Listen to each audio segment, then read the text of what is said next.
Thanks for joining me today. I'm going to be showing you how to turn this and this into this. Hi everyone, I'm Tracy Ackerman, the designer and creator at Keelyboo. I make patterns, costumes, and accessories for 14 to 20 inch dolls. If you haven't already subscribed, please do so and hit the notification bell so you always know when I post new content.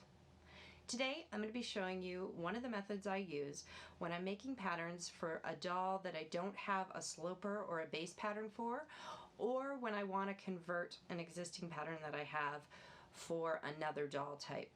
This works particularly well if you've got a doll that is in the same size range as the pattern that you have, but just has slightly different measurements than the one that you're working with. Let's get creating.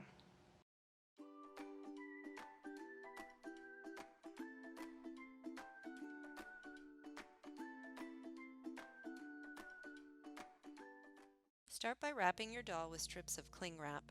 The goal is to make a base for the duct tape to stick to, so make sure to cover the entire area that you want to pattern. Using strips in a variety of widths and lengths will help you to get good coverage.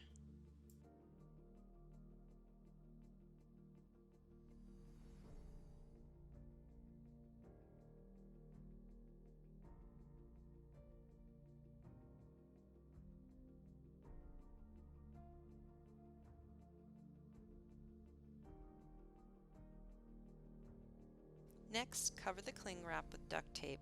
Smaller pieces are easier to manipulate. Cut the strips if necessary so you can cover the entire area that you want to pattern. It's best to make sure that the duct tape extends beyond the area that you want the clothing to cover.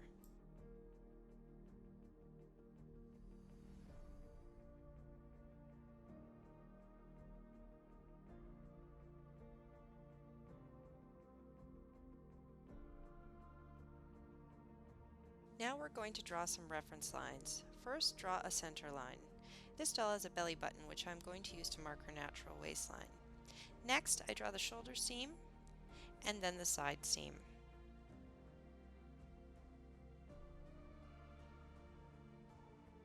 Draw a center back line, then a waistline front and back.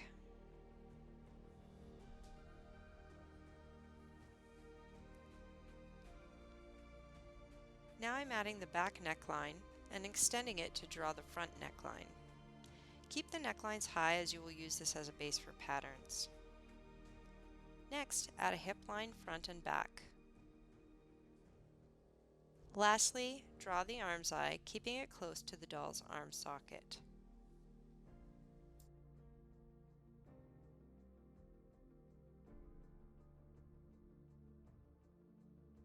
Now that the lines are marked, it's time to cut this off the doll.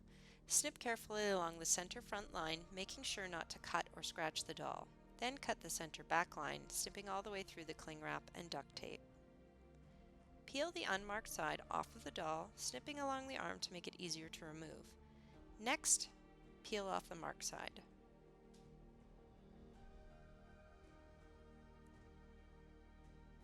Snip up the side seam from the bottom to the arm's eye, then cut around the front arm's eye following the line you drew. Cut along the shoulder line.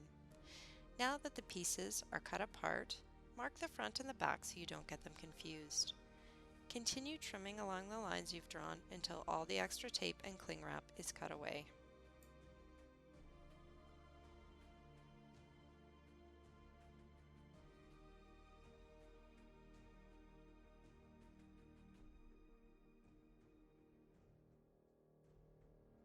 Using a ruler, draw a straight vertical line on a piece of paper. Line up the center front of your piece on this line. Draw a perpendicular line to form the bottom of your piece. Now squish your piece down as flat as possible. Here's where I could make a dart, but I want to create a simple top, so I'll just squish it out. Now trace around your piece. Remove the piece and neaten up the lines. Mark it as front and write the doll type on it. Draw a second vertical line for the back piece. Whoops! I forgot to mark the waist on the front piece, so do that as well.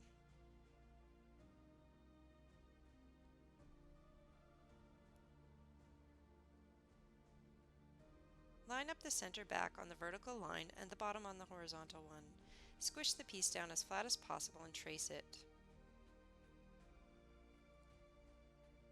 Remove the piece and neaten up the lines.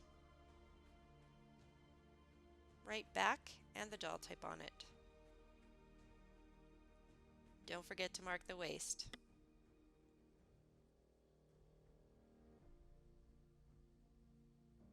Cut the front piece out. Check the side seam against the side seam of the back piece. Make adjustments if necessary so that they match. Now cut out the back piece. Since these pieces are a sloper and I want to make different style lines, I trace the front onto a piece of paper marking the waist. Now I can draw a new neckline on the traced piece. I'm going to deepen the arm's eye a little and draw a new hem at the waistline. Once you're done designing, cut the front piece out. Now trace the back sloper, marking the waist.